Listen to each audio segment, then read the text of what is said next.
অস্থিরতা যেন বাড়ছে, শুধু ছটফট করছে যেমনটা একজন শ্বাসকষ্টের রোগী করে। দম বন্ধ হয়ে আসছে তের। এদিকে বাকি তিনজনের অবস্থাও তাই, সবাই শুধু ছটফট করছে সব ভুল ভেঙে নিজের ভালোবাসার মানুষটির কাছে যাওয়ার জন্য। কিন্তু তা কি আদৌ সম্ভব? কিভাবে সম্ভব? আজ শেষবারের মতো জাংকুক তের কাছে হাজির হয়, ছোট্ট একটা আবদার নিয়ে হাজির হয়। তেকে নিয়ে সমুদ্রের তীরে দাঁড়িয়ে সূর্যাস্ত দেখবে। তে না করেনি, উল্টো এই কথা শুনে হাউমাউ করে কেঁদে দিয়েছিল। ওরা এখন দাঁড়িয়ে সূর্যাস্ত দেখছে, সূর্যটা অর্ধেক ডুবে গেছে।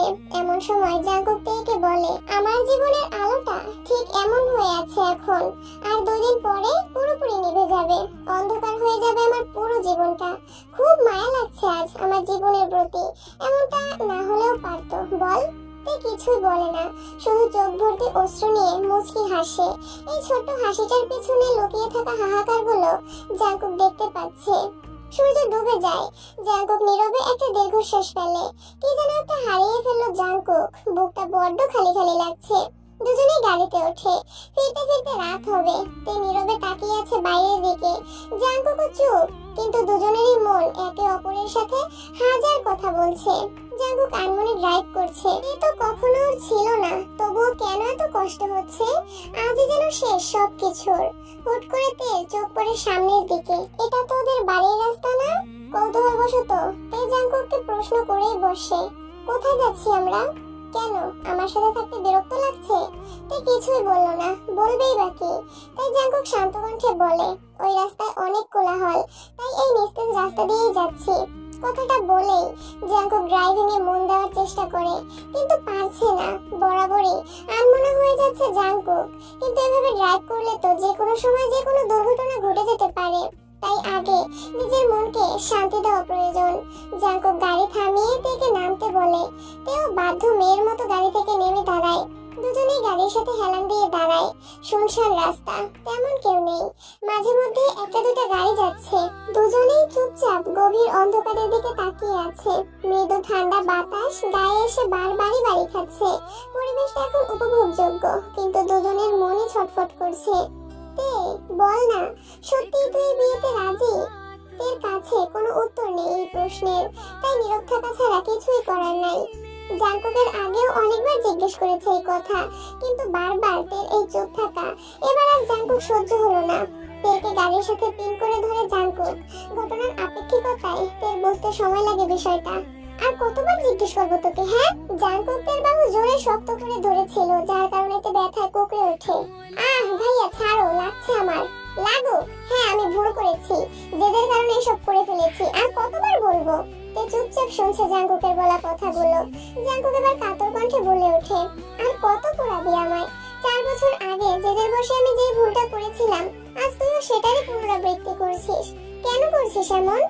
এখন চাইলেই আর কিছু সম্ভব না জাংকুক ভাইয়া। আজ থেকে 4 বছর আগে সব রাস্তা তুমি নিজেই বন্ধ করে দিয়েছো। এখন ছাড়ো আমায়। তের বলা কথায় জাংকুক থেকে ছেড়ে দেয়। অসহায় দৃষ্টিতে তাকিয়ে থাকে তের মুখের দিকে। তে চোখ তুলে তাকাতে পারে না সে চোখ দুটোতে। তে কখনো জাংকুকের চোখে এমন অসহায়ত্ব দেখেনি। অতঃপর জাংকুক গাড়িতে উঠে বসে, তেও গাড়িতে ওঠে। দিনপতন নীরবতা দুজনের মাঝে। রাত 9টা নাগাদ ওরা বাসায় ফিরে সোজা নিজেদের রুমে চলে যায়। জাংকুক বা তে কেউই রাতে ডিনার করতে আসেনি। জিন দুজনকেই অনেক ডেকেছে, কিন্তু কেউই আসেনি। মাঝে একটা দিন পার হয়ে গেছে, কাল তের গায়ে হলুদ। তাই পার্লার থেকে দুজন মেয়ে এসে তের হাত ভর্তি করে মেহেদি লাগিয়ে দিয়েছে। বাড়ির বাকি মেয়েদেরও সিম্পলের মধ্যে মেহেদি লাগিয়ে দিয়েছে। তের গায়ে হলুদ আর বিয়ের জন্য একটা রিসোর্ট পুরো ভাড়া নেওয়া হয়েছে। কাল সকাল সকাল সে রিসোর্টের উদ্দেশ্যে রওনা দেবে সবাই। তে নিজের ঘরে চুপচাপ বসে আছে। কিছুক্ষণ আগেও জিমিন, জিসু আর তের আম্মু ছিল, কিন্তু এখন কেউ নেই, সবাই ঘুমাতে গেছে। হুট করে ঝড়ের গতিতে রুমে প্রবেশ করে জাংকুক। প্রথমে তে একটু ভয় পেয়ে গিয়েছিল, পরে নিজেকে স্বাভাবিক করে বলে, জাংকুক ভাইয়া তুমি? জাংকুক তের প্রশ্নের কোনো প্রকার উত্তর না দিয়ে তের সামনে এসে তের হাত দুটো নিজের হাতের মধ্যে নেয়। পরক্ষণেই তাতে দাঁত চেপে বলে, জেহপের নাম কেন এই হাতে? 4 বছর আগে আইওয়াপুর হাতেও ঠিক এভাবেই তোমার নামটাই ছিল। জাংকুক কিছুক্ষণ তের দিকে তাকিয়ে থাকে, তারপর টিস্যু নিয়ে জেহপের নামটা মুছে দিয়ে শান্ত ভঙ্গিতে বলে, আল্লাহর উপর ছেড়ে দিয়েছি সবটা, এখন যা হবার হবে। কথাটা বলে আর এক মুহূর্তও দাঁড়ায় না জাংকুক। তে অসহায়ের মতো তাকিয়ে থাকে জাংকুকের যাওয়ার দিকে। সবটাই যে এখন অসম্ভব হয়ে গেছে, চাইলেও ফিরে যাওয়া আর সম্ভব নয়। ওদের পৌঁছাতে 10:20 বেজে যায়। সবাই এসে হালকা ফ্রেশ হয়ে রিসোর্টটা ঘুরে ঘুরে দেখতে থাকে। তে ওর রুমের বারান্দায় একটা চেয়ারে বসে আনমনে কিসব যেন ভেবেই চলেছে। হাতে ওর সেই ডায়েরিটা, এই 7 দিনে মনে হয় 1000 বার পড়ে ফেলেছে জাংকুকের লেখাটা। কিছুক্ষণ আগেই আবার পড়েছে আর এই নিয়ে ভেবে চলেছে তে। আজকের আবহাওয়া খুব সুন্দর, না রোদ না বৃষ্টি, একদম একটা মিষ্টি আবহাওয়া। এখানকার পরিবেশটাও খুব সুন্দর, চারদিকে গাছপালা, সবগুলো গাছই সারি সারি হয়ে আছে, যেন দেখতে মানানসই লাগে। এখনো সময় আছে তে, নিজের ডিসিশন চেঞ্জ করো। হঠাৎ পেছন থেকে কারো কণ্ঠস্বর শুনে পেছনে তাকায় আর দেখে ওখানে আয়ু দাঁড়িয়ে আছে। তে আয়ুকে দেখে জোরপূর্বক মুখে হাসি ফুটিয়ে ডায়েরিটা আড়াল করার চেষ্টা করে। তুমি এসো বসো। এখন আর বসবো না, শুধু এই কথাটাই বলতে এসেছিলাম। কোন কথা আয়ু আপু? এই তো এখনো সময় আছে তোমার এই ডিসিশন চেঞ্জ করার, পরে এই নিয়ে যেন আবার তোমার পস্তাতে না হয়। এই বলেই আয়ু চলে যায়। তে তাচ্ছিল্য করে হেসে বলে, ডিসিশন চেঞ্জ করবোই বা কেন? সে কি আর কখনো আমার হবে? না, হবে না। ভাগ্যের উপর ছেড়ে দিয়েছি সবটা, যা হবার হোক। এর মন বলছে না, বিয়েটা করিস না, আর মস্তিষ্ক বলছে ফিরবে না সে আর কখনো। আর কত প্রেশার দিবি আমার উপর? মেনে নে সবটা। দুপুর গড়িয়ে বিকেল নেমে আসে। সবাই হলুদের জন্য রেডি হতে শুরু করে দিয়েছে। ইতোমধ্যেই পার্লার থেকে দুটো মেয়ে এসে তেকেও সাজানো শুরু করে দিয়েছে। তে চুপচাপ বসে আছে, যেন শুধু দেহটাই আছে, প্রাণটা নেই। প্রাণহীন দেহ। এতক্ষণ নিজেকে সামলিয়েছে ঠিকই, কিন্তু আর পারছে না। চোখ দুটো ভার হয়ে এসেছে, ঠিক যেমন বৃষ্টির পূর্বে আকাশের বুক ভার হয়ে আসে, ঠিক তেমন। শ্বাস প্রায় শেষ। এমন সময় রুমে জাংকুক প্রবেশ করে। তে আয়নার দিকে তাকাতেই ওর বুকটা মোচড় দিয়ে ওঠে। এ কি অবস্থা জাংকুকের? এলোমেলো চুল, মায়াবী চোখ দুটো হালকা ফুলে লাল হয়ে আছে, মুখটা ভীষণ শুকনো লাগছে। তে ঘাড় ঘুরিয়ে জাংকুকের দিকে তাকায়। এখন যেন চোখ ফেটে কান্না আসছে। তের সাথে আমার কিছু কথা আছে, প্লিজ আপনারা একটু বাইরে যান। জাংকুকের কথা মতো মেয়ে দুটো বেরিয়ে যায় রুম থেকে। তে উঠে দাঁড়ায়। জাংকুক এলোমেলো পায়ের ধাপ ফেলে তের সামনে এসে দাঁড়ায়। আমি পারবো না এটা মেনে নিতে তে। তুই সারা জীবন আমার কষ্ট দিস, তাও অন্য কারো হয়ে যাস না। তের চোখ দুটো ঝাপসা হয়ে এসেছে, চোখ ফেটে কান্না নেমে আসে। সাথে সাথে জাংকুক তেকে শক্ত করে নিজের বুকে জড়িয়ে নেয়। ছেড়ে দিলেই এই বুঝিতে চলে যাবে। জাংকুক যে কাঁদছে তাতে স্পষ্টই অনুভব করছে। জাংকুকের চোখের প্রতি ফোঁটা অশ্রু তের ঘাড়ে এসে পড়ছে। তে এই ডাকটাই ছিল কাতরতা, অস্থিরতা, অসহায়ত্ব, বুকের ভেতরের হাজারো হাহাকার। তে শান্ত সুরে বলে, আজ যে কণ্ঠে আমার জন্য অস্থিরতা আছে, 4 বছর আগে এই কণ্ঠে ছিল ঘৃণা, জেদ, ছিল আমাকে কাঁদানোর তীব্র আকাঙ্ক্ষা। তবে এসবের কিছুই হতো না যদি তুমি একটিবার আমার সবটা বলতে। কিন্তু না, তুমি বলনি। আমার প্রতি নিজের অভিমানকে জেদে রূপান্তরিত করেছো। আর এই জেদই সবকিছু তছনছ করে দিয়েছে জাংকুক ভাইয়া। জাংকুক তেকে ছেড়ে তের চোখের দিকে তাকায়। আজ সবকিছু এলোমেলো হয়ে গেছে, যা তুমি করেছো। আয়ু আপুকে নিয়ে এখন নিজের ভবিষ্যৎ গড়ে নাও। না তে, তুই ভুল বুঝছিস আমায়। আমার আর আয়ুর মধ্যে। জাংকুক নিজের কথাটা শেষ করতে পারে না। তার আগে জিমিন আর জিসু আর ওদের কাজিনরাও চলে আসে আর তেকে হলুদের জন্য জোর করে নিয়ে চলে যায়। জোর কেন করছে জানো? জাংকুক যেতে দিচ্ছিল না তেকে। সবাইকে অনেক রিকোয়েস্ট করেছে আর 5টা মিনিট সময় দিতে, কিন্তু সবাই মনে করেছে জাংকুক মজা করছে, তাই আর 1 সেকেন্ডও সময় দেয়নি। হলুদের প্রোগ্রাম শেষে তে একটা নিরিবিলি জায়গায় বসেছিল। তখনই একটা পিচ্চি ছেলে এসে জানায় জাংকুক তার জন্য ছাদে অপেক্ষা করছে। তেও কিছু না ভেবে ছাদে চলে যায়, কিন্তু ছাদে যাওয়ার পরে তে কাউকেই দেখতে পায় না। তে জাংকুককে খুঁজতে খুঁজতে ছাদের একদম শেষ প্রান্তে চলে এসেছিল। হঠাৎ পেছন থেকে একজোড়া পুরুষালী হাত তেকে সামনের দিকে সজোরে ধাক্কা দেয়। তে নিজেকে সামলাতে না পেরে নিচের দিকে পড়ে যাচ্ছিল। তখন একটা কাপড়ে তার হাতটা বেঁধে যায় আর তে সেই কাপড় ধরে সম্পূর্ণ নিচের দিকে ঝুলে যায়। তে অনেক জোরে চিৎকার করতে থাকে, কিন্তু ওর এই আওয়াজ কেউই শুনতে পাচ্ছে না, কারণ এখনো গান বাজছিল। গানের এত শব্দের কাছে তের এই চিৎকার সামান্য। যে লোকটা তেকে ধাক্কা দিয়েছিল সেই লোকটা ওই প্রান্তে একটু ঝুঁকে, ওর হাতে একটা চাকু ছিল। লোকটার মুখে কালো মাস্ক দিয়ে ঢাকা ছিল, যার ফলে তে ওকে দেখতে পায় না, শুধু নিজের জীবন বাঁচানোর জন্য বৃথা চিৎকার করতে থাকে। আই এম সরি তে, আর কোনো উপায় ছিল না। ওপারে ভালো থেকো কথাটি বলেই লোকটা তের ধরে রাখা কাপড়টা কাটতে শুরু করে। এর এত অনুনয় বিনিময় লোকটার মন গলাতে পারে না। হঠাৎ করে পায়ের শব্দে লোকটা ভয় পেয়ে যায় আর কাপড়টা ওই অর্ধেক ছেঁড়া অবস্থাতেই রেখে ছাদের একটা কর্নারে যেয়ে লুকিয়ে পড়ে। কাপড়টা যেহেতু একদম শক্ত না আর অর্ধেক ছিঁড়ে ছিল, যার কারণে আস্তে আস্তে সম্পূর্ণ ছিঁড়ে যাচ্ছিল।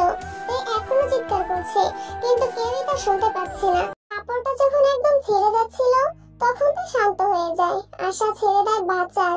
তের হাতটা যখন ছুটে যাচ্ছিল তখন সেখানে জাঙ্কুক এসে কাপড়ের এই ছিঁড়ে অংশটা ধরে ফেলে। তে বুঝতে পেরেছিল এতেও কোনো লাভ হবে না, কারণ কাপড়ের ওই অংশটুকু ছিঁড়তে শুরু করেছিল। তে শেষবারের মতো জাঙ্কুককে মন ভরে দেখে, মৃদু হাসে তে। জাঙ্কুকের চোখ থেকে রীতিমতো পানি ঝরছে। কি করবে ও এখন? না পারছে তের হাতটা ধরতে আর না পারছে কাপড়টা ছেঁড়া আটকাতে। এই বুঝি তাতে হারিয়ে যাবে। তে মনের কথা মনেই থাকলো। কাপড়টা পুরোপুরি ছিঁড়ে যায় আর তে 3 তলার উপর থেকে একদম নিচে পড়ে যায়। জাঙ্কুক পাগলের মতো ছুটে নিচে নামে। তে যে জায়গায় পড়েছিল সেই জায়গাটার উপরটুকু মেজাইক পাথর দিয়ে বাঁধানো ছিল। জাঙ্কুক ওই জায়গায় যেয়ে দেখে তের আশপাশ রক্তাক্ত হয়ে গেছে। মাথার পেছন থেকে এখনো রক্ত পড়ছে। জাঙ্কুক তাড়াতাড়ি যেয়ে তের মাথার নিচে কোলের উপরে রাখে। পাগলের মতো আর্তনাদ করে তেকে ডাকতে থাকে, তে এই তে ওঠ না তে। এই এত তাড়াতাড়ি আমার শাস্তি কিভাবে শেষ হতে পারে? তুই শাস্তি দিবি না আমাকে? তাহলে এভাবে শুয়ে আছিস কেন? ওঠ না তে। এই তে তে। এতক্ষণে বাড়ির সবাই সেখানে এসে উপস্থিত হয়েছে। তের এই অবস্থা দেখে ওর মা মুহূর্তেই জ্ঞান হারায়। বাবা মেয়ের কাছে যেয়ে চিৎকার দিয়ে কেঁদে ওঠে। জিমিন, জিসু, আয়ু, এমনকি জিমিনের ছোট মেয়েটাও তের এই অবস্থা দেখে ভীষণ কাঁদছে। কিম নামজুন সুগা গাড়ি ডাকে। জাঙ্কুক তেকে কোলে করে গাড়িতে ওঠে। যত দ্রুত সম্ভব গাড়ি চালিয়ে পাশের একটা নামকরা হসপিটালে তেকে নিয়ে যাওয়া হয়। কিন্তু তের অবস্থা এতটাই ক্রিটিক্যাল হয়ে গিয়েছিল যে ওকে ওখানে রাখা সম্ভব হয়নি। তৎক্ষণাৎ অ্যাম্বুলেন্স এসে তেকে সিওল সিটি হসপিটালে নিয়ে আসা হয়। অ্যাম্বুলেন্সে তের সাথে শুধু জাঙ্কুক আর সুগা এসেছে, বাকিরা গাড়ি করে আসছে। তেকে হসপিটালে আনা মাত্রই বেশ কয়েকজন নামকরা ডক্টরস তেকে ওটিতে নিয়ে যায়, কারণ তের অবস্থা এখন আগের থেকে আরো ক্রিটিক্যাল হয়ে গিয়েছিল। অ্যাম্বুলেন্সে থাকতেই জাঙ্কুক সিটি সিওল হসপিটালের ওর নামকরা পরিচিত ডক্টরসদের কল করে সবটা জানায়। তাই তারা প্রস্তুত ছিলেন। ছেলে মানুষদের নাকি প্রকাশ্যে কান্না করা মানায় না, তবে জাঙ্কুক সেই নিয়ম ভেঙে হসপিটালের সকলের সামনে কাঁদছে। সুগা ভাইকে শক্ত করে জড়িয়ে ধরে আছে। হসপিটালের প্রায় সবাই চেনে জাঙ্কুককে।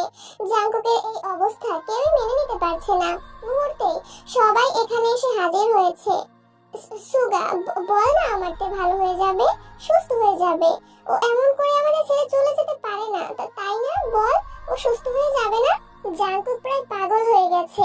তেকে চিরতরে হারিয়ে ফেলার ভয় জাঙ্কুককে জেঁকে ধরেছে। এমনটা কেন হলো? তে যদি তার নাও হতো তাও তো 2 চোখ ভরে নিজের সামনে দেখতে পারতো তেকে। কিন্তু এসব কি হয়ে গেল? হ্যাঁ, জাঙ্কুক জ্ঞান হারিয়েছে। জাঙ্কুক একটা কেবিনে নিয়ে যেয়ে ওর হাতে স্যালাইন দেওয়া হয়, কারণ ওর শরীর ভীষণ দুর্বল হয়ে পড়েছিল।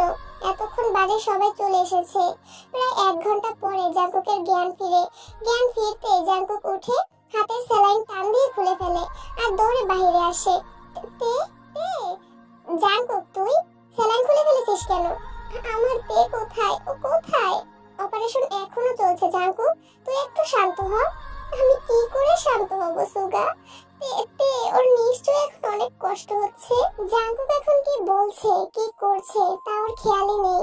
ও যেন নিজের মধ্যেই নেই। দীর্ঘ 4 ঘন্টা পরে ওটির লাইট অফ হয়। জাঙ্কুক সাথে সাথে উঠে ওটির সামনে যেয়ে দাঁড়ায়। ডক্টরসরা বেরিয়ে আসতেই জাঙ্কুক ডক্টরদের কাছে যায়। ডক্টর, তে মিস্টার জিয়ন, অপারেশন সাকসেসফুল, বাট এখনই শিওরলি কিছু বলা যাচ্ছে না, কারণ মাথার পেছনের আঘাতটা অনেকটাই গভীর ছিল। আমরা আমাদের বেস্টটা দিয়েছি, এখন বাকিটা সব আল্লাহর হাতে। এই বলে ওনারা চলে যান। ডক্টরের কথা শুনে তের আম্মু ফুপিয়ে কেঁদে ওঠে। বাড়ির মেয়েরা ওনাকে সামলাচ্ছে। তের আব্বু চুপচাপ একটা পাথরের মূর্তির মতো দাঁড়িয়ে আছে। নিজের মেয়ের এই অবস্থা কোনো বাবা মাই দেখতে পারে না। জাঙ্কুক মাটিতে বসে পড়ে। তাহলে কি জাঙ্কুক চিরতরে ওর ভালোবাসাকে হারিয়ে ফেললো? উপসংহারটা কি এতটাই বিষাক্ত লেখা ছিল? তেকে আইসিইউতে রাখা ছিল। আইসিইউ এর দরজার সামনে দাঁড়িয়ে জাঙ্কুক এক ধ্যানে তের দিকে তাকিয়ে আছে। চোখ দুটো যেন ওখানেই স্থির হয়ে গেছে। মাথার ব্যান্ডেজ, হাতে ব্যান্ডেজ, ঘাড়ে ব্যান্ডেজ। তের কষ্টে আর জাঙ্কুক কষ্ট পাচ্ছে। তে তো অচেতন অবস্থাতেই আছে, কিন্তু জাঙ্কুকের বুক চিরে যাচ্ছে তেকে এই অবস্থায় দেখে। জাঙ্কুক? হ্যাঁ। জাঙ্কুক ঘাড় ঘুরিয়ে পিছন ফিরে তাকায়। একটু কিছু খেয়ে নে বাবা, তোরও তো শরীরটা ভালো নেই। আমার গলা দিয়ে খাবার নামবে না আব্বু। কিম নামজুন অনেক বোঝায় জাঙ্কুককে, কিন্তু ওখান থেকে ওকে এক পাও নড়াতে পারে না। বিয়ে বাড়ির আমেজ মুহূর্তে স্তব্ধ হয়ে গেছে। জেহব আর জেহবের পরিবারও এসেছে। সময় পেরিয়ে যায়, সকাল বিকেল গড়িয়ে সন্ধ্যা নেমে আসে। জাঙ্কুককে জোর করে বাড়িতে পাঠানো হয়েছে একটু ফ্রেশ হওয়ার জন্য। বাসায় কেউই নেই, সবাই এখন হসপিটালে। জাঙ্কুক নিজের রুমে ঢুকেই হাউমাউ করে কেঁদে ফেলে। আল্লাহ, ও আল্লাহ, তেকে আমার কাছে ফিরিয়ে দাও না আল্লাহ। আমি ওয়াদা করছি এই জীবনে আর কোনোদিনও কোনো সময় তোমার কাছে কিচ্ছু চাইবো না, শুধু আমার তেকে আমার কাছে ফিরিয়ে দাও আল্লাহ। জাঙ্কুক কাঁদতে কাঁদতে এক পর্যায়ে ফ্লোরেই ঘুমিয়ে পড়ে। একেবারে রাত 9টা নাগাদ ঘুম ভাঙে জাঙ্কুকের। তাড়াহুড়ো করে শাওয়ার নিয়ে জাঙ্কুক আবার হসপিটালে চলে আসে আর ডক্টরের সাথে যেয়ে দেখা করে। ডক্টর, তে এখনো জ্ঞান ফিরছে না কেন? দেখুন মিস্টার জিয়ন, আমি আপনাদের আগেই বলেছি মাথার পেছনের আঘাতটা অনেক গভীর ছিল। 48 ঘন্টার মধ্যে যদি ওনার জ্ঞান না ফিরে তাহলে উনি পুরোপুরি কোমায় চলে যাবেন। ডক্টর, আমাদের হাতে আর কিছু নেই মিস্টার জিয়ন, বাকিটা সব আল্লাহর হাতে। আমি কি একবার তের সাথে দেখা করতে পারি? প্লিজ ডক্টর, না করবেন না? ওকে, বাট বেশি সময় আমার কাছে থাকা যাবে না। একজন নার্স জাঙ্কুককে তের কাছে নিয়ে যায়। জাঙ্কুক তের বেডের পাশে বসে কিছুক্ষণ তের দিকে অপলক দৃষ্টিতে তাকিয়ে থাকে। অতঃপর ফুপিয়ে কেঁদে উঠে বলে, আর কত ঘুমাবি তে? তুই তো নিশ্চিন্তে ঘুমাচ্ছিস, কিন্তু আমার কি অবস্থায় আছি সেটা কি তুই জানিস? আমি জানি তুই কোমায় যাবি না। তুই এত সহজে আমায় ছেড়ে যেতে পারিস না। তাড়াতাড়ি সুস্থ হয়ে যা না প্লিজ। আমার বুকের মধ্যে অসহ্য যন্ত্রণা হচ্ছে তে। তোর জাঙ্কুক ভাইয়ের অনেক কষ্ট হচ্ছে তে। তাড়াতাড়ি ওঠ না। ইস, কি বাচ্চা বাচ্চা আবদার, কিন্তু এই আবদার কি তে শুনছে? তে কি বুঝছে? না, তে শুনছে না, বুঝছে না। এভাবে 47 ঘন্টা 55 মিনিট পার হয়ে যায়, কিন্তু এখনো তের জ্ঞান ফেরার কোনো নামই নেই। ডক্টররা আছে ভিতরে। একটা সময় নির্ধারিত সময়ও পার হয়ে গেছে। তের আম্মু ভয়ে জাঙ্কুকের আম্মুকে জড়িয়ে ধরে কান্না করছে। বাড়ির সবার মনের মাঝে ঝড় বয়ে যাচ্ছে। তাহলে কি আর তে সবার সাথে হাসির মুখে কথা বলবে না? সবার সাথে মজা দুষ্টুমি করবে না? সারা বাড়ি গুটি গুটি পায়ে ঘুরে বেড়াবে না তে?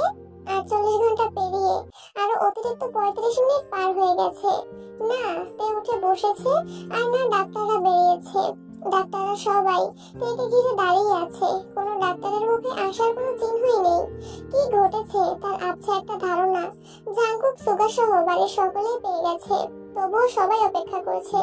আরো 25 মিনিট পরে ডাক্তাররা বেরিয়ে আসে। আইসিইউ এর সামনেই দাঁড়িয়েছিল জাঙ্কুক আর সুগা। বাড়ির সবাই পিছনে ছিল। ডাক্তারদের বেরোতে দেখে তারাও এগিয়ে আসে। আমার মেয়ে? ডাক্তারকে উদ্দেশ্য করে কাঁপা কাঁপা কণ্ঠে এই প্রশ্নের উত্তর জানাতে চাইলেন তের আব্বু। সকল ডাক্তার কিছুক্ষণ চুপ থাকে। তারপর তাদের মধ্যে সিনিয়র একজন ডাক্তার বললেন, সরি মিস্টার সোবিন, আপনার মেয়ে এখনো পুরোপুরি কোমায় চলে গেছে। অনেকে এরকম পরিস্থিতি থেকে ফিরে আসে, কিন্তু মিস তের বেলায় এমনটা হয়নি। অ্যাকচুয়ালি তার মধ্যে বাঁচার কোনো ইচ্ছেই নেই। ডাক্তার, ওর সুস্থ হয়ে উঠতে কত সময় লাগবে? ও কি আর সুস্থ হয়ে আমাদের কাছে ফিরবে না ডাক্তার? দেখুন, এটা আমাদের পক্ষে বলাটা খুবই ডিফিকাল্ট, কারণ এখানে মিস্টার নিজেরই বাঁচার কোনো ইচ্ছে নেই। তবে আশা রাখা যায় যদি ওনার সাথে ওনার খুব প্রিয় কেউ সব সময় থাকে, কথা বলে, তাহলে উনি হয়তো ওনার এই ভাবনা থেকে বেরিয়ে আসবেন। আর এটা হলে এই অবস্থা থেকেও খুব তাড়াতাড়ি রিকভার করতে পারবেন। যদি এমনটা হয় তাহলে আমার মেয়ে সুস্থ হয়ে উঠতে কত সময় লাগবে? তাহলে আশা করি খুব তাড়াতাড়ি সুস্থ হয়ে যাবেন তিনি। এবার আপনারা আপনাদের মতো করে চেষ্টা করে দেখুন। একটা মিরাক্কেল তো হয়ে যেতেই পারে, তাই না? অবশ্যই ডাক্তার, আমরা আমাদের থেকে খুব তাড়াতাড়ি সুস্থ করে তুলবো।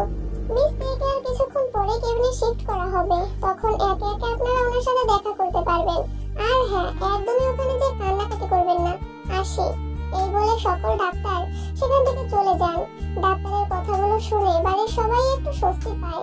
তাদেরকে ঠিক সুস্থ হয়ে যাবে। তেকে যে সুস্থ হতেই হবে। তার জাঙ্কুক যে তার জন্য অধীর আগ্রহে অপেক্ষা করছে, কিন্তু এটা তো তের অজানা। তেকে কেবিনে শিফট করার পরে সবাই একে একে তের সাথে দেখা করতে আসে। সবশেষে জাঙ্কুক আসে কেবিনে। ও যে তের বেডের পাশে চেয়ারটায় বসে। তের চোখ স্থির সামনের দেয়ালের দিকে।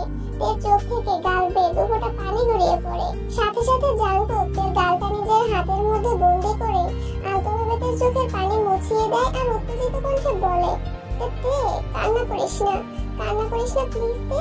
আমি জানি তুই সবই শুনছিস, ডাক্তাররা যাই বলুক না কেন আমি জানি তুই শুনতে পাচ্ছিস। তুই জানিস তে আমার কতটা কষ্ট হচ্ছিল, আমার খুব ভয় করছিল তে। একটা মুহূর্তের জন্য আমি ভেবেই নিয়েছিলাম আমি তোকে হারিয়ে ফেলবো, কিন্তু আল্লাহর অশেষ রহমতে আমি আবার তোকে ফিরে পেয়েছি তে। আর কখনো তোকে হারাতে দেব না আমি, কখনো না। কথাগুলো বলতে যে জাঙ্কুকের চোখ থেকেও কয়েক ফোঁটা পানি গড়িয়ে পড়ে তের হাতের উপরে। তবে আফসোস তেকে হারানোর জন্য জাঙ্কুকের এই ভয় তে দেখতেই পেল না। জাঙ্কুক অনেক সময় ধরে তের সাথে এটা সেটা নিয়ে কথা বলতে থাকে, গল্প করতে থাকে, আর মনে মনে জাঙ্কুক একটা সিদ্ধান্ত নেয়। তবে এই সিদ্ধান্তটা যদি আরো আগেই নিত তাহলে আজ এই পরিস্থিতিটার সূচনাই হতো না। সন্ধ্যা পেরিয়ে রাত নেমে এসেছে। সুগা সেই তখনই সবাইকে বুঝিয়ে বাড়িতে নিয়ে গেছে। আজ তারা 3 দিন পরে সবাই যেন তাও একটু শান্তি পেয়েছে মনে। হয়তো একটু দেরি হবে, কিন্তু তার সুস্থ হবার 85% চান্স আছে বলেছেন ডাক্তার। মেয়ে এমন অবস্থা থেকে ফিরেছে দেখে সোবিন আর ইয়নজুন 2 রাকাত নফল নামাজ পড়ে আল্লাহর দরবারে মেয়ের সুস্থতা কামনা করেছেন। তুই একটু অপেক্ষা কর, আমি 1 থেকে 2 ঘন্টা বাদে আবার ফিরে আসবো। বাসায় জরুরি একটা কাজ আছে, কাজটা সেরেই দ্রুত চলে আসবো। কথাটা বলে জাঙ্কুক তের থেকে বিদায় নিয়ে বাসায় চলে যায়। বাসায় যেয়ে শাওয়ার নিয়ে আয়ুর সাথে জরুরি কথা বলার জন্য ওকে ডাকে। কোনো সিরিয়াস কিছু জাঙ্কুক? হ্যাঁ বলো। আর কতদিন এই নাটক করে যাব আমরা? মানেটা খুবই সহজ, আমি আমাদের বিয়ের কথা বলছি। কি হলো, চুপ করে আছো কেন? জাঙ্কুক আরো কিছুক্ষণ চুপ থেকে শান্ত স্বরে বলে, ভালোবাসো জেহবকে? আমি বাসলেও তা ওর কাছে এখন মূল্যহীন। জাঙ্কুক মুচকি হেসে বলে, ভালো লাগা, তোমার অনুপস্থিতি, তোমার উপর অভিমানে এটাকে ভালোবাসা ভেবে বসেছে। টেনশন করো না, খুব তাড়াতাড়ি আমরা এই মিথ্যে বন্ধন থেকে মুক্তি পাবো। প্রতি উত্তরে আয়ু শুধু মৃদু হেসে একটা দীর্ঘশ্বাস ফেলে। তারও যে এই বন্ধনে থেকে দম বন্ধ হয়ে আসছিল। জাঙ্কুক সেখান থেকে বেরিয়ে যায়।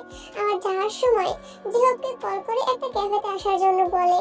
ক্যাফেতে দুজন সামনাসামনি বসে আছে, কিন্তু কেউই কোনো কথা বলছে না। তোমার সাথে একটা ইম্পর্টেন্ট কথা আছে আমার। জি ভাইয়া বলেন। কাকে ভালোবাসো? মানেটা খুবই সহজ, তেকে নাকি আয়ুকে ভালোবাসো? জানি এর উত্তর তোমার কাছে নেই, তাহলে শোনো, আমাদের সম্পর্কটা আর 10টা স্বাভাবিক স্বামী স্ত্রীর মতো না। জাঙ্কুকের কথা শুনে জিহব কৌতূহল দৃষ্টি নিয়ে তাকায় সামনে শান্ত হয়ে বসে থাকা মানুষটির দিকে। জাঙ্কুক জিহবের দৃষ্টি বুঝে মৃদু হাসে। আমাদের বিয়েটা হয়েছিল সম্পূর্ণটা আমাদের জেদের জন্য, এমনকি রিলেশনও হয়েছিল এই জেদের কারণেই। আমরা দুজনেই সেদিন চরম ভুল সিদ্ধান্ত নিয়েছিলাম, যার বোঝা এখন আমাদের বয়ে বেড়াতে হচ্ছে। জাঙ্কুক থামে, অতঃপর আবার বলতে শুরু করে, আজ আমি আমার তেকে প্রায় হারিয়েই ফেলছিলাম। আমি চাই না আমার তেকে হারাতে, আমি চাই না আমার তেকে আরো হার্ট করতে, তাই সবটাই সবার সামনে প্রকাশ করতে চাই। কি সব বলছেন আপনি ভাইয়া? সবকিছু ঠিকই বলছি, মানে সবটাই সাজানো। হ্যাঁ, আমায় তের কাছে যেতে হবে। তুমি আয়ুর সাথে কথা বলে নিজেদের মধ্যে সবটা ঠিক করে নাও, তারপর সবটা আমি দেখে নিব। আজ উঠি। জাঙ্কুকের কথা বলে সোজা ক্যাফে থেকে বেরিয়ে যায়। জেহব যেন একটা ঘোরের মধ্যে চলে গেছে। এইমাত্র এগুলো কি শুনলো জেহব? তাড়াতাড়ি বাড়ির উদ্দেশ্যে রওনা দেয়। জাঙ্কুক হসপিটালে তের কাছে চলে যায়। খুশি খুশি তের কাছে যেয়ে বলে, সবটা ঠিক হয়ে যাবে তে, সবকিছু আবার আগের মতো হয়ে যাবে, শুধু তুই দ্রুত সুস্থ হয়ে যা। আরো অনেক গল্প করতে থাকে তের সাথে। গল্প করতে করতে এক পর্যায়ে জাঙ্কুক বেডের পাশে সোফায় বসে বসেই ঘুমিয়ে যায়। আর 3 দিন পরে যেন একটু ঘুমাতে পারছে জাঙ্কুক। বাসায় ফিরে জেহব আয়ুকে কল করে। 2 বার রিং হতে কলটা রিসিভ করে আয়ু। হ্যালো, এখনো ভয় পাও এই সমাজকে, পরিবারকে? জেহব, কেন সত্যটা আড়াল করে রেখেছিলে এতদিন? এটা কি আমরা দুজনের মধ্যে কেউ একজন ভালো ছিলাম? না, ছিলাম না। তাহলে কেন লুকিয়ে রাখলে এত বড় সত্যিটা? আয়ু কিচ্ছু বলছে না, শুধু চুপচাপ তার প্রতি জেহবের অভিযোগগুলো শুনছে। কতগুলো বছর আগে ঠিক এভাবেই জেহব আয়ুকে কল করে ওর অভিযোগের ঝুড়ি নিয়ে বসতো। আজ এতগুলো বছর পরে সেটারই পুনরাবৃত্তি হচ্ছে। হঠাৎ করেই জেহব ফুপিয়ে কেঁদে উঠলো। তা খুব ভালোভাবেই টের পেল আয়ু উতলা কণ্ঠে ডাক দিয়ে বলল, যে হোক, তুমি জানো এতগুলো বছর আমার কিভাবে কেটেছে? আমার পাগল পাগল লাগতো, নিজেকে ঠিক রাখতে পারতাম না আমি। বারবার শুধু তোমার মুখটাই চোখের সামনে ভেসে উঠতো। যে হোক, প্লিজ কান্না করো না যে হোক, অনেক ভালোবাসি। বুঝতে চাও না কেন তুমি? কান্না মিশ্রিত কণ্ঠে শেষের কথাটা বেশ জোরেই বলল যে হোক। আয়ু এর চোখের কোণেও জল জমলো। ও কিভাবে এই ভালোবাসাকে উপেক্ষা করেছিল সেদিন? বুঝি। তাহলে স্বীকার করোনি কেন সেদিন? ভুল ছিলাম সেদিন। ভুল ভেঙেছে আজ। সকালবেলা জাঙ্কুক হসপিটাল থেকে এসে সবাইকে নিয়ে একসাথে এই কথাটা জানিয়ে দেয়। সবাই যেমন অবাক হয়েছে তার থেকে বেশি রাগ করেছে ওদের উপর। ওদের এই ভুল বোঝাবুঝির কারণে তে কতই না কষ্ট পেল। সন্তানরা ভুল করেছে, আবার সেই ভুলটা আজ সংশোধনও করতে যাচ্ছে। ওরা তো আর কম কষ্ট পায়নি, তাই সবাই মেনে নেয় ওদেরকে। সন্ধ্যার পরে জেহপের পরিবার, আয়ুর পরিবারের সবাই আসে এই বাড়িতে। তারপর জাঙ্কুক এক এক করে সবটা খুলে বলে ওনাদের। এই পরিবার যেমন ভাবে প্রথমে রেগে গিয়েছিল, ঠিক তেমন ভাবে ওদের দুজনের পরিবারও রেগে যায়। কিন্তু পরক্ষণেই সব দিক বিবেচনা করে আর ছেলে মেয়েদের মুখের দিকে তাকিয়ে ওনারাও সবটা মেনে নেন। এই সবকিছুর মাঝে সব থেকে বেশি খুশি হয়েছে আয়ুর একমাত্র বড় ভাই ইয়োনো, যা জাঙ্কুকেরও চোখ এড়ায়নি। রাতে জাঙ্কুক ডিনার করে হসপিটালে চলে যায়। এর সাথে মাঝরাত অব্দি জেগে জেগে সবটা বলে জাঙ্কুক। ওর তো খেয়ালই ছিল না যে মাঝরাত হয়ে গেছে। ঘড়ির দিকে চোখ পড়তেই যেন জাঙ্কুক আকাশ থেকে পড়লো।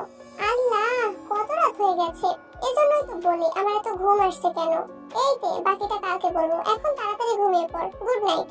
কথাটা বলে কিছুক্ষণ তার মাথায় হাত বুলিয়ে দিয়ে শুকনো মুখটার দিকে তাকিয়ে থাকে। তাড়াতাড়ি সুস্থ হয়ে যা নাতে, প্লিজ। তারপর তার মাথা চুলের মধ্যে এক হাতের আঙুল ডুবিয়ে রেখে জাঙ্কুক সোফায় ঘুমিয়ে পড়ে। 7 দিন কেটে গেছে। জাঙ্কুক আর আয়ুর ডিভোর্স পেপারও চলে এসেছে। আজ সন্ধ্যার নামাজের পরপরই, মানে আর কিছুক্ষণ পরেই জাঙ্কুক আর আয়ুর ডিভোর্স হবে। আর তারপরে জেহপ আর আয়ুর বিয়ে। সবটা জাঙ্কুকদের বাড়িতেই আয়োজন করা হয়েছে। বিয়েটা ঘরোয়া ভাবেই হবে, বাড়ির লোকজন ছাড়া কেউই নেই। আর যদি তে থাকতো এখানে, তাহলে হয়তো ওই সব থেকে বেশি খুশি হতো। দেখতে দেখতে সেই কাঙ্ক্ষিত মুহূর্তটা চলেই আসে। আয়ু একটা সুন্দর লাল টুকটুকে শাড়ি পরে লিভিং রুমের সোফায় বসে আছে, আর তার পাশেই জেহপ। জাঙ্কুক সিঁড়ি দিয়ে নামছে, হাতে ডিভোর্স পেপার। নিচে নামতে নামতে জাঙ্কুক ঠোঁটের কোণে একটা বিগ স্মাইল ঝুলিয়ে এসে আয়ু আর জেহপের সামনের সোফায় বসে। প্রথমে আয়ু সাইন করে ডিভোর্স পেপারে, তারপরে জাঙ্কুক। ডিভোর্স পেপারে সাইন করার সাথে সাথে জাঙ্কুক মুখে হাসি নিয়ে উঠে দাঁড়িয়ে জোরে একটা নিঃশ্বাস ফেলে বলে, আলহামদুলিল্লাহ। আয়ু, জেহপ সহ সবাই হাসতে হাসতে একসাথে বলে ওঠে, আলহামদুলিল্লাহ। এরপর আয়ু আর জেহপের বিয়েটাও হয়ে যায়। রাতের খাওয়া দাওয়া শেষ করে জাঙ্কুক ছুট লাগায় হসপিটালে। হসপিটালে তার কেবিনে এসে কোমরে হাত দিয়ে দাঁড়িয়ে কিছুক্ষণ হাঁপায়। তারপর ঠোঁটের কোণে হাসি নিয়ে এগিয়ে যায় তের দিকে। ফাইনালি ডিভোর্স ডান। জাঙ্কুক তের কাছে গিয়ে বসে আজকে সারাদিনের ঘটে যাওয়া সবকিছু বলে। আচ্ছা, এসব শুনে কি তে খুশি হতো, নাকি আজও নিজের অভিমানকে বেশি গুরুত্ব দিত? কোনটা? তবে জাঙ্কুকের বিশ্বাস তে শুনছে, বুঝছে, খুশিও হয়েছে। কিন্তু আসলে কি তাই? না, এটা শুধুমাত্র জাঙ্কুকের বিশ্বাস, এটা বাস্তব না। আজ 7 মাস 12 দিন জেহপ আয়ু ওদের জীবনটা খুব সুন্দরভাবে গুছিয়ে নিয়েছে। ওদের বিয়ে নিয়ে যে সমাজ ওদের দিকে আঙুল তোলেনি এমনটা না, কিন্তু ওদের পাশে পরিবার ছিল। পরিবার প্রোটেক্ট করেছে ওদের। সুগা জিমিন ওদের একমাত্র মেয়েকে নিয়ে নিজেদের আলাদা একটা জগৎ তৈরি করে নিয়েছে। তারাও তাদের সেই জগতে ভীষণ ভালো আছে, একে অপরের পরিপূরক হয়ে আছে। এত ভালোর মাঝে শুধু ভালো নেই জাঙ্কুক। কিভাবেই বা ভালো থাকবে? তার তেজে এখনো হসপিটালের বেডে। জাঙ্কুক প্রতিদিন 4-5 ঘন্টা তের কাছে এসে একা একাই গল্প করে। সারাদিনে কি ঘটেছে সবটা বর্ণনা করে তের কাছে। জাঙ্কুকের সব পাগলামি দেখে পরিবারের প্রত্যেকের চোখেই পানি আসে। একটা ভুল বোঝাবুঝি আর একটা ভুল সিদ্ধান্ত, দুইটা জীবনকে আজ কোন পরিস্থিতিতে এসে দাঁড় করিয়েছে। এর শেষ কোথায়?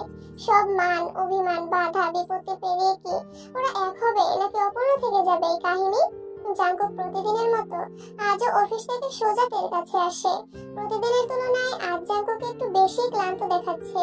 প্রতিদিন যেমন একগাল হাসি নিয়ে কেমনে ঢোকে, আজ তেমনটা না। জাঙ্কুক চুপচাপ এসে তের বেডের পাশের সোফাটায় বসে, দৃষ্টি পাশের বেডে শুয়ে থাকা তের দিকে। আর কত ঘুমাবি তে? ওঠ না, আমি আর নিতে পারছি না, বড্ড ক্লান্ত আমি আজ। আমার একটা ভুলের সাজাইকে তুই আমায় আজীবন ভুগাবি? তে মানছি ভুল করেছি, বারবার ভুল করেছি, কিন্তু তুইও তো আসিসনি আমার ভুল ভাঙাতে, বরং আমার ভুলটাকেই সায় দিয়েছিস। অভিমান করে নিজেই ভালোবাসাটাকে আড়াল করে রেখেছিস। তোর কাছে ভালোবাসা থেকে অভিমানের পাল্লাটাই কি বেশি হয়ে গিয়েছিল তে? আর কত কত সহ্য করবে জাঙ্কুক? 2 বছর আগে সেদিন ডায়েরিটা পড়ার পর থেকে পড়ছে জাঙ্কুক। সে তো মানছে সে ভুল করেছে, কিন্তু তবুও তে কেন উঠছে না?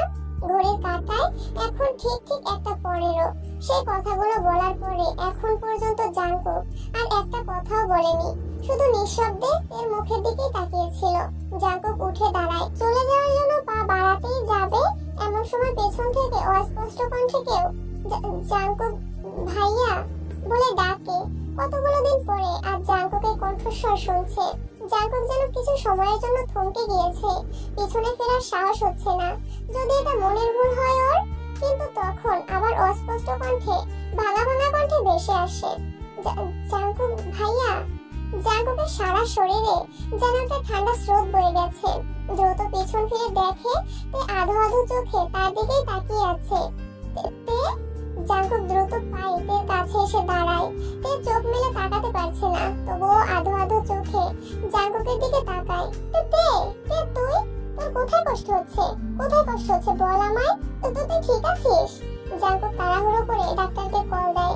এত রাত হয়ে যাওয়ায় ডাক্তাররা বাসায় চলে গিয়েছিল, কিন্তু জাঙ্কুকের কলে তিনি তাড়াতাড়ি করে হসপিটালে চলে আসেন। জাঙ্কুক কল করে বাড়ির সবাইকে এটা জানায়। সবাই মিনিট 10-এর মধ্যেই হসপিটালে এসে উপস্থিত হয়। এর আম্মু খুশিতে কান্না করে দিয়েছে। প্রায় আধা ঘন্টা পরে ডাক্তারদের সমস্ত চেক আপ করে বের হন। বলেছিলাম না একটা মিরাকেল হলেও হতে পারে। মিস তে এখন পুরোপুরি আউট অফ ডেঞ্জার, উনি কোমা থেকে বেরিয়ে এসেছেন। আমার মেয়ের সাথে কখন দেখা করতে পারবো? এখন আমি ওনাকে একটা ঘুমের ঔষধ দিয়েছি, কারণ এখন ঘুমটা প্রয়োজন ওনার। সকালে আপনারা দেখা করতে পারবেন। এর ঘুম ভাঙার পরে সবাই এক এক করে তের সাথে দেখা করে। এর মনটা সেই কখন থেকে জাঙ্কুককে খুঁজছে, কিন্তু জাঙ্কুক কোথায়? একবার তো নিজেকে দমিয়ে রাখতে না পেরে জিজ্ঞেস করেই বসেছিল, সুগা ভাইয়া, জাঙ্কুক ভাইয়া কোথায়? জাঙ্কুকের আজকে হুট করে একটা ইম্পর্টেন্ট মিটিং পড়ে গেছে। এই মিটিং এ অ্যাটেন্ড না করলেও নয়, তাই জাঙ্কুক না যাওয়া সত্ত্বেও যেতে হয়। জাঙ্কুক ঠিক মিটিং এ আছে, কিন্তু ওর মনটা তের কাছেই পড়ে আছে। এতগুলো মাস পরে তে সুস্থ হয়েছে, চোখ মেলে তাকিয়েছে, মৃদু হেসেছে, একটু একটু কথা বলছে, কিন্তু এসবের কিছুই জাঙ্কুক দেখতে পারছে না। তেকে আরো 2-1 দিন হসপিটালে থাকতে হতো, কিন্তু তে তো এভাবে হসপিটালে থাকতে নারাজ।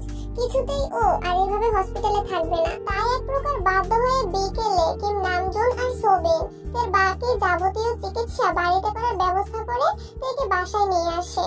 তে ভেবেছিল জাঙ্কুক হয়তো বাসায় চলে এসেছে, কিন্তু জাঙ্কুক বাসায় ফিরেনি। এটা দেখে তে সামান্য মন খারাপ হয়। ইয়নজুন তেকে গোসল করিয়ে দিয়ে স্যুপ খাইয়ে দেয়, তারপর তেকে বিছানায় শুইয়ে দেয়। তের এখন চলাফেরা করতে একটু অসুবিধা হচ্ছে, কিন্তু ডাক্তার বলেছেন যে এটা আস্তে আস্তে সেরে যাবে। ওষুধের হালকা প্রভাবে তে ঘুমিয়ে পড়ে। রাত 8টা নাগাদ তের ঘুম ভাঙে। জিমিন আর জিসু এসে তের সাথে গল্প করতে শুরু করে। কতদিন পরে এই তিনজন এক হয়ে গল্প করছে, গল্পের আর যেন কোনো শেষ নেই। একসময় তে প্রশ্ন করে, আচ্ছা আয়ু আপু কোথায়? এই প্রশ্নের উত্তরে জিসু আর জিমিন মিলে তেকে আস্তে আস্তে সবটা বলে। সবকিছু শোনার পরে তে আকাশ থেকে পড়েছে, এত কিছু হয়ে গেছে। আয়ু আপু আর জেহব ভাইয়া কিছুক্ষণের মধ্যেই চলে আসবে। মিনিট কয়েক পরে আয়ু আর জেহব আসে তের সাথে দেখা করতে। আয়ু আবার তেকে ওর আর জাঙ্কুকের রিলেশনের ব্যাপারে প্রথম থেকে শেষ অবধি বলে। তেও চুপচাপ সবটা শুনে। তে এখনই সবটা সামলে উঠতে পারছে না। এই জেদের কারণে আমাদের 4 জনকে এমন একটা পরিস্থিতির মুখোমুখি হতে হয়েছে। আমার আর জাঙ্কুকের একটা ভুল সিদ্ধান্তের জন্য আমাদের 4 জনকেই সমান তালে কষ্ট পেতে হয়েছে। আমি আন্তরিকভাবে দুঃখিত তে। সবশেষে আমি একটা কথাই বলবো, অতীতকে ভুলে যে সবটা আবার নতুন করে শুরু করো। সবকিছু এতটাই সহজ নয় আপু, জানি, তবুও বলবো অতীতকে পিছে রেখে আবার নতুন করে সবটা শুরু করো। চেষ্টা করব। আয়ু যে হোক বেশিক্ষণ থাকে না, ওরা চলে যায়। রাত 12:45। তে প্রায় আধা ঘন্টা ধরে নিজের ঘরে বিছানার উপর নিজের চুল খামচে ধরে বসে আছে। এত রাতে তেল ধরে যাওয়া ঠিক হবে, এই নিয়ে ভেবে চলেছে জাঙ্কুক। কিন্তু তার যে এক নজর হলেও এখন তেকে দেখতেই হবে, তাই সিদ্ধান্ত নেয় শুধু এক নজর দেখে চলে আসবে। জাঙ্কুক ধীর পায়ে তে রুমের দরজার সামনে যেয়ে দাঁড়ায়। দরজা খোলাই ছিল, শুধু একটু ঠেকিয়ে দেওয়া ছিল। জাঙ্কুক রুমে ঢুকে দেখে তে রুমে নাই, কিন্তু বারান্দায় আলো জ্বলছে। জাঙ্কুক বারান্দায় যায়, তে আকাশের দিকে এক মনে তাকিয়ে কি যেন ভেবেই চলেছে। জাঙ্কুকের কথায় তে ভাবনায় ছেদ ঘটে। এত রাতে না ঘুমিয়ে এখানে কি করছিস? তে ফিরে তাকায় জাঙ্কুকের দিকে, তারপর কাঁপা কাঁপা গলায় বলে, ঘুম আসছে না। জাঙ্কুককে চুপ থাকতে দেখে তে এবার বলে, কিছু বলবে? কিছু বললেই তো রুমে আসা যাবে, এমনি আসা যাবে না। না না, আমি এটা কখন বললাম? জাঙ্কুকের কণ্ঠে হুট করে রাগ স্পষ্ট বুঝতে পারছে তে। ইতিমধ্যেই তার কটমট করে তাকিয়ে আছে তের দিকে। খুব তো ড্যাং ড্যাং করে বিয়ে করতে যাচ্ছিলি, ছাদ থেকে পড়লি কিভাবে? জাঙ্কুককে এভাবে রাখতে দেখে তের তো জান যায় যায় অবস্থা। এমনি সময় জাঙ্কুকের সামনে স্বাভাবিক থাকলেও এখন তো কিছুতেই স্বাভাবিক থাকতে পারছে না। সেদিন তো খুব ফটর ফটর করছিলি, এখন চুপ করে আছিস কেন? জাঙ্কুক এসেছিল দেখে এক নজর দেখার জন্য, কিন্তু হুট করে রেগে যাওয়ার মানে জাঙ্কুকেরও অজানা। হঠাৎ করে তে সেদিনের বলা কথাগুলো মনে করে একটা মাথা চড়া দিয়ে উঠলো। আমি? তুই কি এভাবে না তদলিয়ে ঠিকভাবে কথা বল। জাঙ্কুকের এমন ধমক শুনে তে কান্না করে দিল। জাঙ্কুক যেন হুঁশে ফিরে এলো। এতক্ষণ কি বলেছে না বলেছে ভেবে নিজেই নিজেকে বকলো। জাঙ্কুক থেকে শান্ত করার জন্য তেকে এক হাতে জড়িয়ে নিল আর নরম কণ্ঠে বলল, সেদিন আমার কথাটা শুনলে এত কিছু হতো না। তে এখনো ফুপিয়ে কান্না করেই চলেছে। জাঙ্কুক তের চোখের পানি মুছিয়ে দিয়ে কিছুক্ষণ ওর দিকে তাকিয়ে থাকে, তারপর নরম কণ্ঠে আবার বলে, কি হয়েছিল সেদিন? কিভাবে পড়লি তুই? আমাকে একটা বাচ্চা ছেলে এসে বলল তুমি আমাকে রাখছো ছাদে। তে জাঙ্কুককে সবকিছু বলল। জাঙ্কুকের সামনে এখন সবটা পরিষ্কার হয়ে গেছে। এ বিষয়ে কথা বাড়ালো না জাঙ্কুক। তেকে ধরে ধরে রুমে নিয়ে এসে বিছানায় বসালো। এখন ঘুমিয়ে পড়, ঘুম না আসলে চোখ বন্ধ করে থাক, ঘুম চলে আসবে। এটা বলে জাঙ্কুক চলে যাচ্ছিল, কিন্তু আবার এসে তেকে বলে, সরি।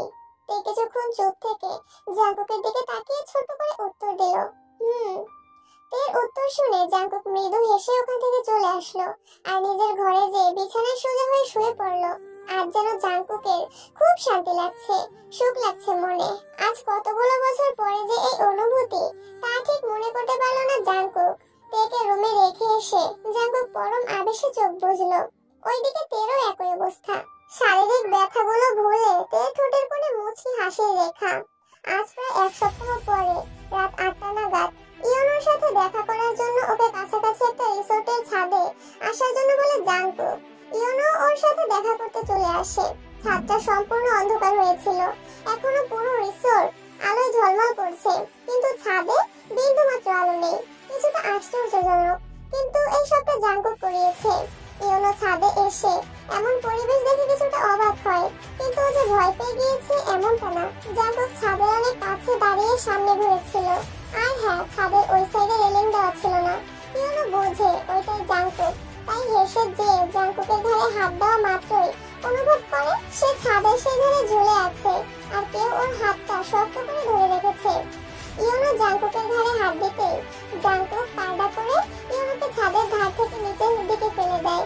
আর যখন ও পড়ে যাচ্ছিল তখন জাঙ্কুক শক্ত করে ওর হাতটা ধরে ফেলে, যার ফলে ইয়নো এখন 9তলা রিসোর্টের উপরে ঝুলে আছে। ঘটনাটা এতই দ্রুত ঘটেছে যে ইয়নোর বুঝতে সেকেন্ড দেড় সময় লাগে। জাঙ্কুক, এটা তুই কি করেছিস? I am sorry. এছাড়া আমার আর কিছু করার নেই। উপরে ভালো থেকোতে মনে পড়ে? তুই কি সব আবল-তাবল বলছিস? আমাকে ওঠা। সেদিন তেও তোকে বাঁচাতে বলেছিল, বাঁচিয়েছিলি ওকে, তাহলে আজকে আমি বাঁচাবো তোকে। ওয়াই? জাঙ্কুক, তোর কোথাও ভুল হচ্ছে। দেখ, আমাকে প্লিজ ওঠা জাঙ্কুক, এখান থেকে পড়লে আমি বাঁচবো না। তেও বাঁচতো না। 7 মাস 12 দিন কমাই ছিল তে। তুই না হয় একেবারে উপরে চলে যা। না জাঙ্কুক, প্লিজ আমাকে ওঠা, আমি তোর পায়ে পড়ি জাঙ্কুক। জাঙ্কুক এত সহজে কাউকে ছাড় দেয় না, কথাটা তোর জানা।